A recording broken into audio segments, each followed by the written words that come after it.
अभिवृद्धि करने वाले कुरुक्षेत्र में युद्ध की इच्छा से इकट्ठे हुए दुर्योधन आदि मेरे पुत्रों ने एवं युधिष्ठिर आदि पांडुपुत्रों ने क्या किया?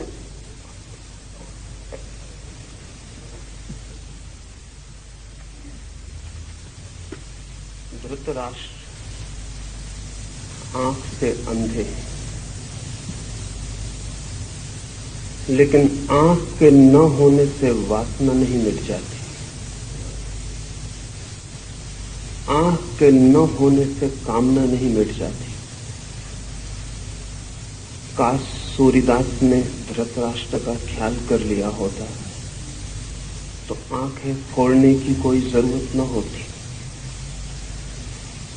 सूरदास ने आंखें फोड़ ली थी इसलिए कि न रहेंगी आंखें, न मन में उठेगी कामना, न उठेगी वासना। पर आंखों से कामना नहीं उठती, कामना उठती है मन से। आंखें फोड़ भी डाली जाए तो भी वासना का कोई अंत नहीं। गीता की ये अद्भुत कथा एक अंधे आदमी की जिज्ञासा से शुरू होती है। असल में इस जगत में सारी कथाएं बंद हो जाएं अगर अंधा आदमी न हो। इस जीवन की सारी कथाएं अंधे आदमी की जिज्ञासा से शुरू होती हैं। अंधा आदमी भी देखना चाहता है उसे जो उसे दिखाई नहीं पड़ता है। बहरा भी सुनना चाहता है उसे जो उसे सुनाई नहीं पड़ता है। सारी इंद्रियां भी खो जाएं तो भी मन के भीतर छिपी हुई वृत्तियों का कोई विनाश नहीं होता है।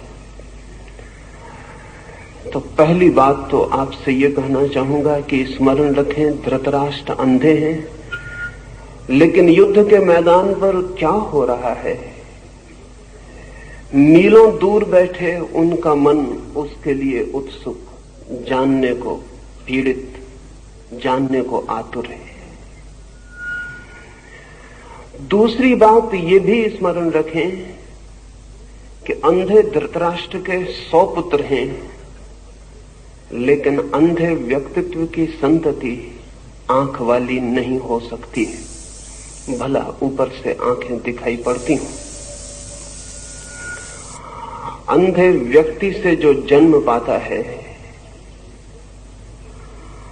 और शायद अंधे व्यक्तियों से ही लोग जन्म पाते हैं, तो भला ऊपर की आंख हो, भीतर की आंख पानी कठिन है, ये दूसरी बात भी समझ लेनी जरूरी है। धृतराष्ट्र से जन्मे हुए 100 पुत्र सब तरह से अंधा व्यवहार कर रहे थे। आंखें उनके पास थीं, लेकिन भीतर की आंख नहीं थी।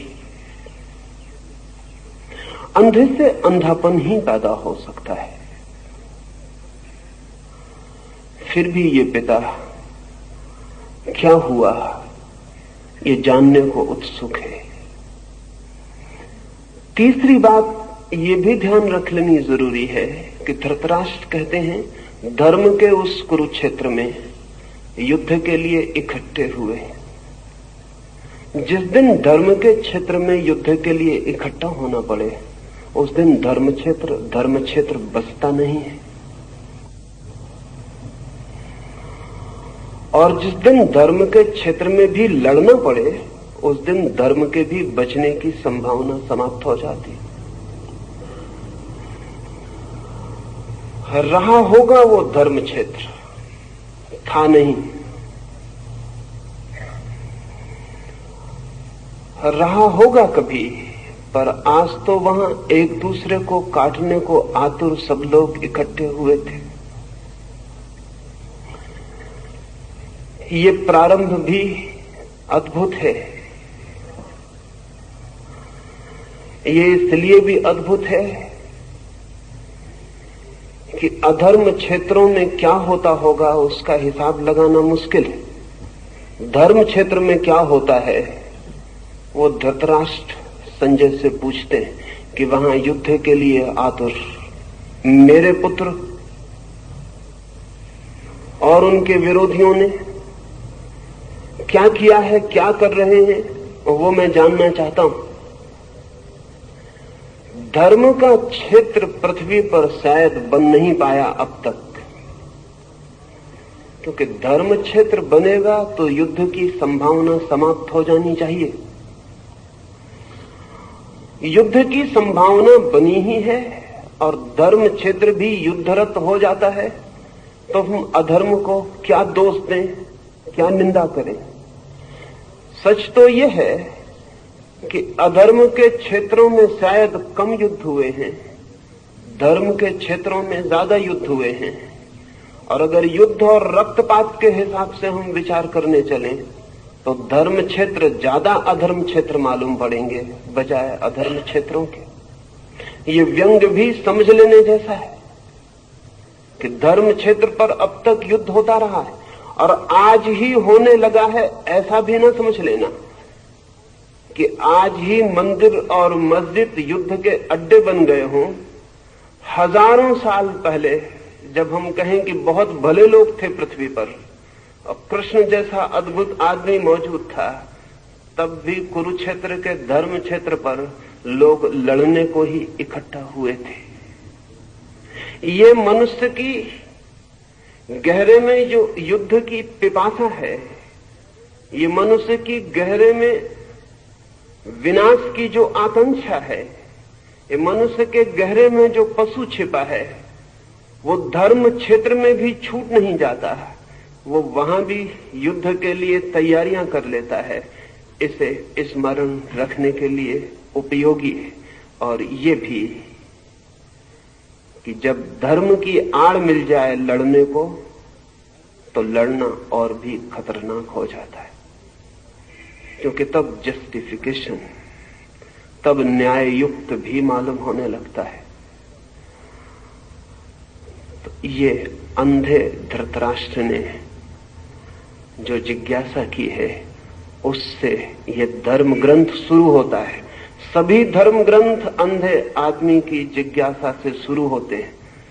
जिस दिन दुनिया में अंधे आदमी न होंगे, उस दिन धर्म ग्रंथ की कोई जरूरत भी नहीं रह जाती। वो अंधा ही जिज्ञासा कर रहा है।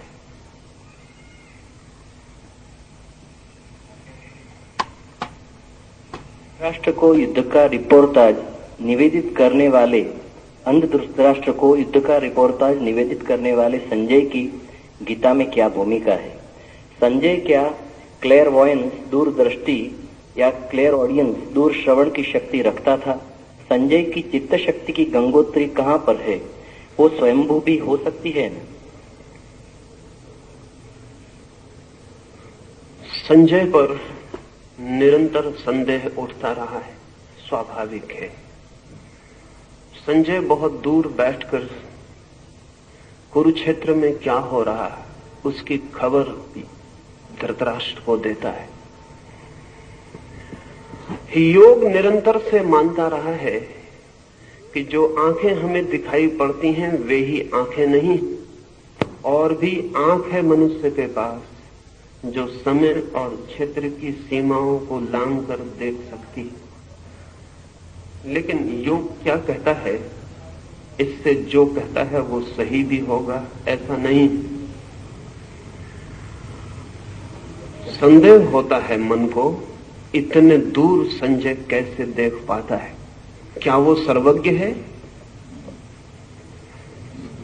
नहीं। पहली तो बात यह कि दूरदृष्टि, क्लेयरवॉयंस कोई बहुत बड़ी शक्ति नहीं है, सर्वज्ञ से उसका कोई संबंध नहीं है। बड़ी छोटी शक्ति है और कोई भी व्यक्ति चाहे तो थोड़े ही श्रम से विकसित कर सकता है। और कभी तो ऐसा भी होता है कि प्रकृति की किसी भूल चूक से वो शक्ति किसी व्यक्ति को सहज भी विकसित हो जाती। एक व्यक्ति है अमेरिका में अभी मौजूद, नाम है टेड सीरियो। उसके संबंध में 2 बातें कहना पसंद करूंगा तो संजय को समझना आसान हो जाएगा, क्योंकि संजय बहुत दूर है समय में हमसे, और न मालूम किस दुर्भाग्य के क्षण में हमने अपने समस्त पुराने ग्रंथों को कपोल कल्पना समझना शुरू कर दिया है। इसलिए संजय को छोड़ें। अमेरिका में आज जिंदा आदमी है एक टेड सीरियो, जो कि कितने ही हजार मील की दूर पर कुछ भी देखने में समर्थ है। न केवल देखने में, बल्कि उसकी आंख उस चित्र को पकड़ने में भी समर्थ है। हम यहां बैठकर ये जो चर्चा कर रहे हैं, न्यूयॉर्क में बैठा हुआ टेड सीरियो अगर कहा जाए कि अहमदाबाद में इस मैदान पर क्या हो रहा है, तो वो 5 मिनट आंख बंद करके बैठा रहेगा, फिर आंख खोलेगा और उसकी आंख में आप सबकी बैठी हुई तस्वीर उसकी आंख में दूसरे देख सकते हैं, और उसकी आंख में जो तस्वीर बन रही उसका कैमरा फोटो भी ले सकता है। हजारों फोटोएं लिए गए हैं, हजारों चित्र लिए गए हैं, और टेड सीरियो की आंख कितनी ही दूरी पर किसी भी तरह के चित्र को पकड़ने में समर्थ है। न केवल देखने में बल्कि चित्र को पकड़ने में भी।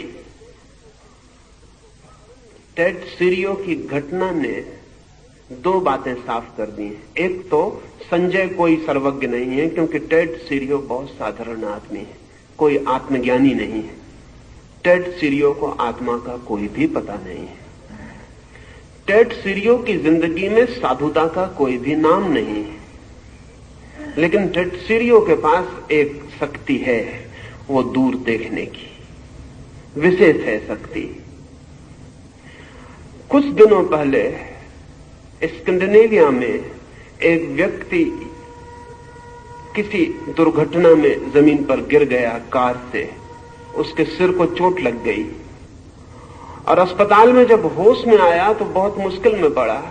उसके कान में कोई जैसे गीत गा रहा हो ऐसा सुनाई पड़ने लगा। उसने समझा कि शायद मेरा दिमाग खराब तो नहीं हो गया, लेकिन 1 या 2 दिन के भीतर स्पष्ट सब साफ होने लगा।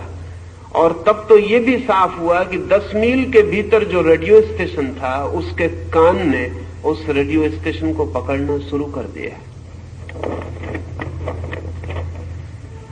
फिर उसके कान का सारा अध्ययन किया गया और पता चला उसके कान में कोई भी विशेषता नहीं है, लेकिन चोट लगने से कान में छुपी कोई शक्ति सक्रिय हो गई है। ऑपरेशन करना पड़ा, क्योंकि अगर 24 घंटे ऑन ऑफ करने का तो कोई उपाय नहीं था। अगर उसे कोई स्टेशन सुनाई पड़ने लगे तो वो आदमी पागल ही हो जाए। पिछले 2 वर्ष पहले इंग्लैंड में एक महिला को दिन में ही आकाश के तारे दिखाई पड़ने शुरू हो गए। वो भी एक दुर्घटना में ही हुआ, छत से गिर पड़ी और दिन में आकाश के तारे दिखाई पड़ने शुरू हो गए। तारे तो दिन में भी आकाश में होते, कहीं चले नहीं जाते, सिर्फ सूर्य के प्रकाश के कारण ढक जाते हैं, रात फिर उगड़ जाते हैं प्रकाश हट जाने से। लेकिन आंखें अगर सूर्य के प्रकाश को पार करके देख पाए तो दिन में भी तारों को देख सकती। उस स्त्री की भी आंख का ऑपरेशन ही करना पड़ा। ये मैं इसलिए कह रहा हूं कि आंख में भी शक्तियां छिपी हैं जो दिन में आकाश के तारों को देख लें। कान में भी शक्तियां छिपी हैं जो दूर के रेडियो स्टेशन से विस्तारित ध्वनियों को पकड़ लें। आंख में भी शक्तियां छिपी हैं जो समय और क्षेत्र की सीमाओं को पार करके देख लें, लेकिन अध्यात्म से इनका कोई बहुत संबंध नहीं है। तो संजय कोई बहुत आध्यात्मिक व्यक्ति हो ऐसा नहीं है। संजय विशिष्ट व्यक्ति जरूर है। वो दूर युद्ध के मैदान पर जो हो रहा है उसे देख पा रहा है, और संजय को इस शक्ति के कारण कोई परमात्मा, कोई सत्य की उपलब्धि हो गई हो ऐसा भी नहीं है। संभावना तो यही है कि संजय इस शक्ति का उपयोग करके ही समाप्त हो गया हो। अक्सर ऐसा होता है, विशेष शक्तियां व्यक्ति को बुरी तरह भटका देती हैं। इसलिए योग निरंतर कहता है कि चाहे शरीर की सामान्य शक्तियां हों और चाहे मन की साइकिक पावर्स की विशेष शक्तियां हों, शक्तियों में जो उलझता है वो सत्य तक नहीं पहुंच पाता है। पर यह संभव है। और इधर पिछले 100 वर्षों में पश्चिम में साइकिकल रिसर्च ने बहुत काम किया है, और अब किसी आदमी को संजय पर संदेह करने का कोई कारण वैज्ञानिक आधार पर भी नहीं रह गया है। और ऐसा ही नहीं कि अमेरिका जैसे धर्म को स्वीकार करने वाले देश में ऐसा हो रहा हो, रूस के भी मनोवैज्ञानिक मनुष्य की अनंत शक्तियों का स्वीकार निरंतर करते चले जा रहे हैं। और अभी चांद पर जाने की घटना के कारण रूस और अमेरिका के सारे मनोवैज्ञानिकों पर एक नया काम आ गया है, और वो ये है कि यंत्रों पर बहुत भरोसा नहीं किया जा सकता। और जब हम अंतरिक्ष की यात्रा पर पृथ्वी के वासियों को भेजेंगे तो हम उन्हें गहन खतरे में भेज रहे हैं, और अगर यंत्र जरा भी बिगड़ जाएं तो उनसे हमारे संबंध सदा के लिए टूट जाएंगे, और फिर हम कभी पता भी नहीं लगा सकेंगे कि वे यात्री कहां खो गए। वे जीवित नहीं है, वे किस अनंत में भटक गए, हम उनका कोई भी पता न लगा सकेंगे। इसलिए एक सब्स्टिट्यूट, एक परिपूरक व्यवस्था की तरह दूर से बिना यंत्र के देखा जा सके, सुना जा सके, खबर भेजी जा सके, इसके लिए रूस और अमेरिका की दोनों की वैज्ञानिक प्रयोगशालाएं अति आतुर हैं। और बहुत देर न होगी कि रूस और अमेरिका दोनों के पास संजय होंगे, हमारे पास नहीं होंगे। संजय कोई बहुत आध्यात्मिक व्यक्ति नहीं है, लेकिन संजय के पास एक विशेष शक्ति है जो हम सबके पास भी है और विकसित हो सकती।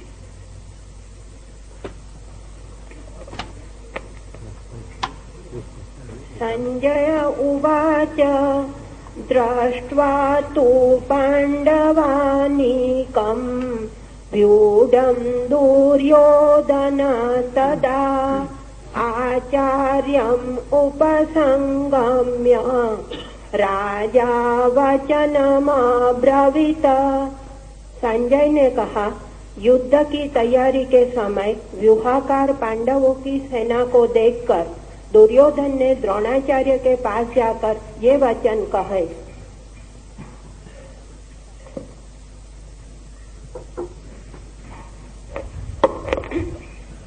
पश्यैतां पाण्डुपुत्राणाम् आचार्य महती चमुं व्यूढां द्रुपदपुत्रेण तव शिष्येण धीमता अत्र शूरा महेश्वासा भीमार्जुन समायुधि युयुधानो विराटश्च द्रुपदश्च महारथः।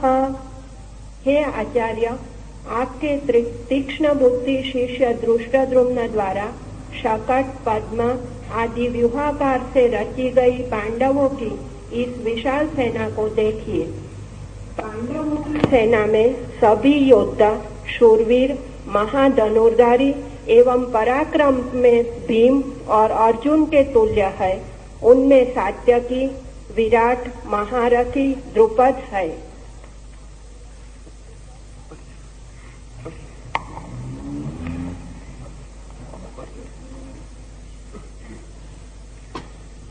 दृष्टकेतुश्चकितानः काशीराजश्च वीर्यवान् पुरुजित् कुन्तिभोजश्च शैव्यश्च नरपुंगवः। बलवान दृष्टकेतु, चेकितान और काशीराज तथा नरश्रेष्ठ पुरुजित, कुंतीभोज और शैव्य। युधामन्युश्च विक्रांत उत्तमौजाश्च वीर्यवान् सौभद्रो द्रौपदेयाश्च सर्व एव महारथः। अस्माकं तु विशिष्टाये तान्निबोध द्विजोत्तम नायका मम सैन्यस्यं संज्ञार्थं तान् ब्रवीमि ते। पराक्रमशाली युधामन्यु, उत्तमोजा, वीर्यवान सुभद्रा का पुत्र अभिमन्यु और प्रतिबिंध्य आदि द्रौपदी के पुत्र, ये सभी महारथी हैं। हे आचार्यवर, हम लोगों के मध्य में बल, पौरुष, पराक्रम आदि से उत्कृष्ट जो मेरी सेना के नायक है, उन्हें आपके परिज्ञान के लिए मैं आपसे कहता हूँ।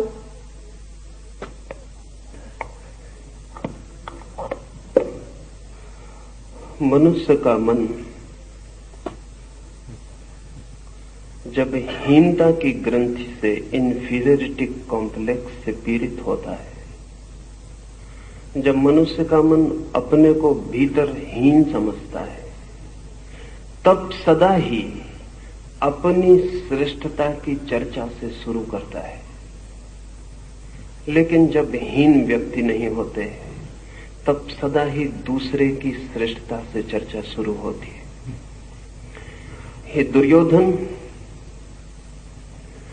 कह रहा है भीष्म से कि पांडवों की सेना में कौन कौन महारथी, कौन कौन महायोद्धा इकट्ठे हैं।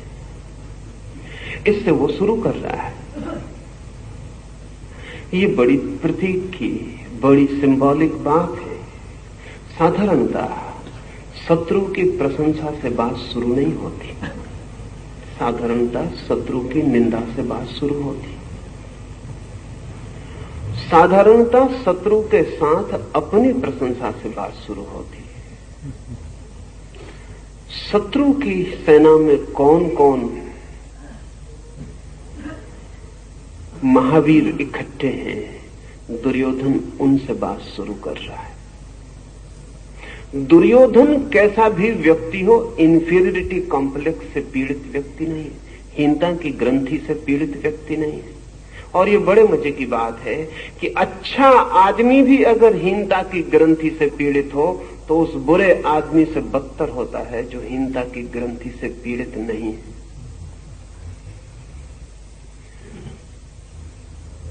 दूसरे की प्रशंसा से केवल वही शुरू कर सकता है जो अपने प्रति बिल्कुल आश्वस्त है।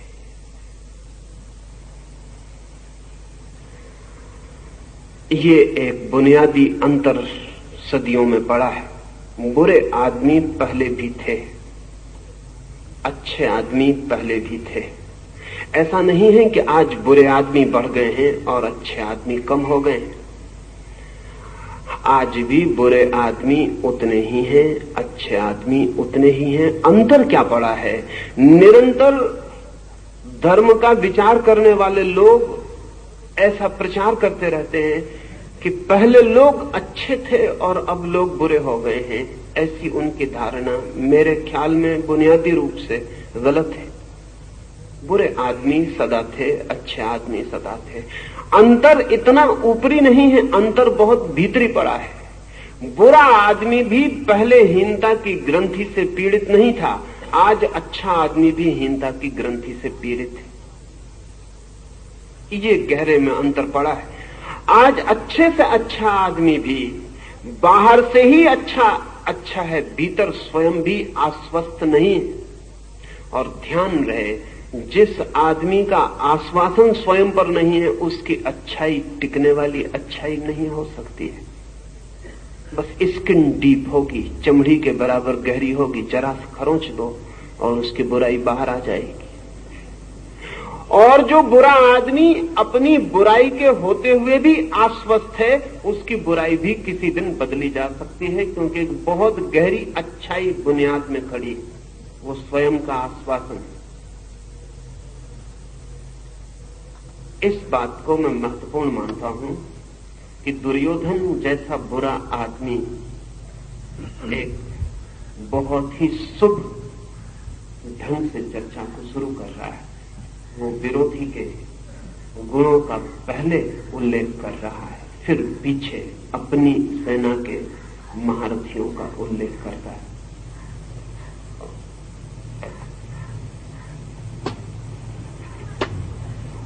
भगवान् भीष्मश्च कर्णश्च कृपाश्च समितिञ्जयः अश्वत्थामा विकर्णश्च सौमदत्ति तथैव च अन्ये च बहवः शूरा मदर्थे त्यक्तजीवितः नानाशास्त्रप्रहरणः सर्वे युद्धविशारदः। आप भीष्म पितामह कर्ण, युद्ध में दुर्जय कृपाचार्य, अश्वत्थामा, विकर्ण और सोमदत्त का पुत्र भूरिश्रवा, वांगिल, भगवत, कृतवर्मा आदि और भी अनेक शूरवीरों ने प्राण देकर भी मेरी जीत कराने का निश्चय कर रखा है। ये सभी लोग भांति भांति के शस्त्रास्त्रों से युद्ध करने वाले और सब प्रकार के युद्धों में कुशल है। अपर्याप्तं तदास्माकं बलं भीष्माभिरक्षितं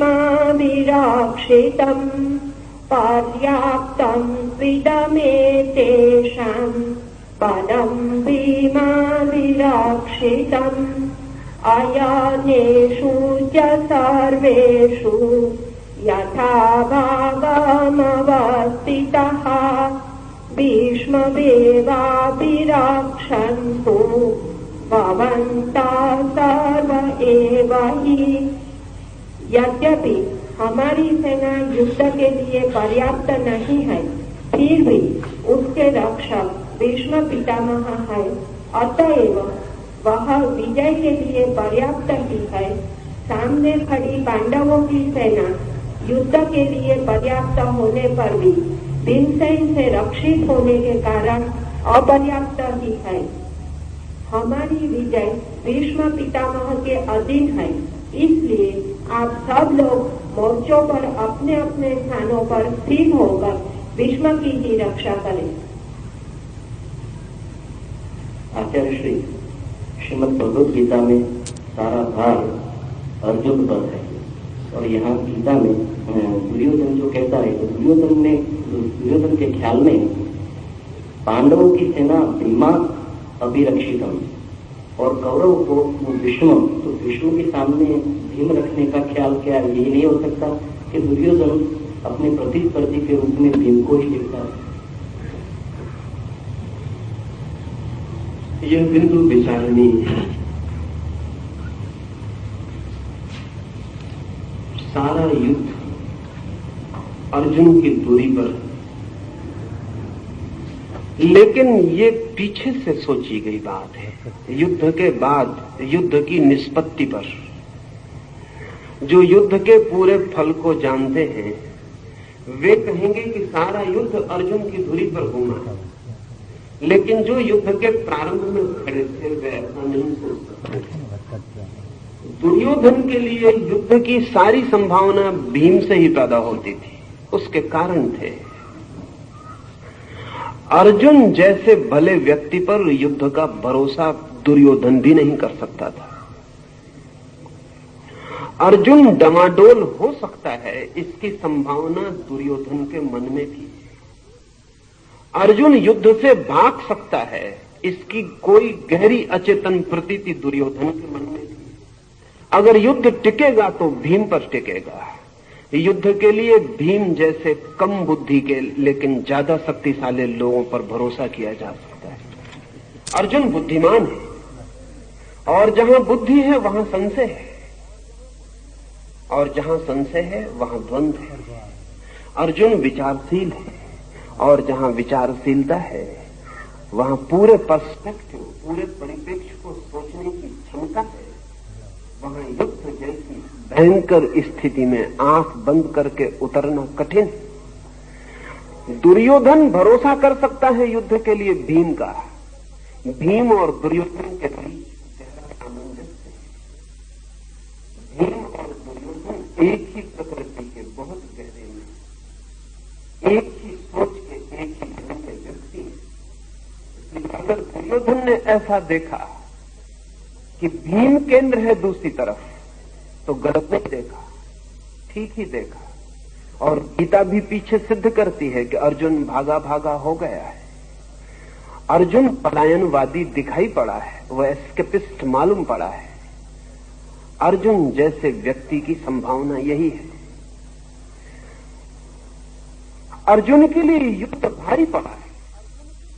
युद्ध में जाना अर्जुन को अपने को रूपांतरित करके ही हो सकता है। अर्जुन एक नए तल पर पहुंचकर ही युद्ध के लिए राजी हो सका है। भीम जैसा था उसी तल पर युद्ध के लिए तैयार था।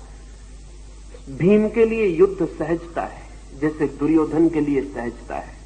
इसलिए दुर्योधन भीम को केंद्र में देखता है तो आकस्मिक नहीं है, लेकिन ये युद्ध के प्रारंभ की बात है।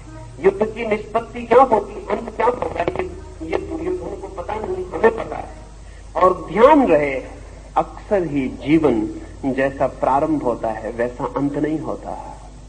अक्सर ही अंत सदा ही अनिर्णित, अंत सदा ही अदृश्य।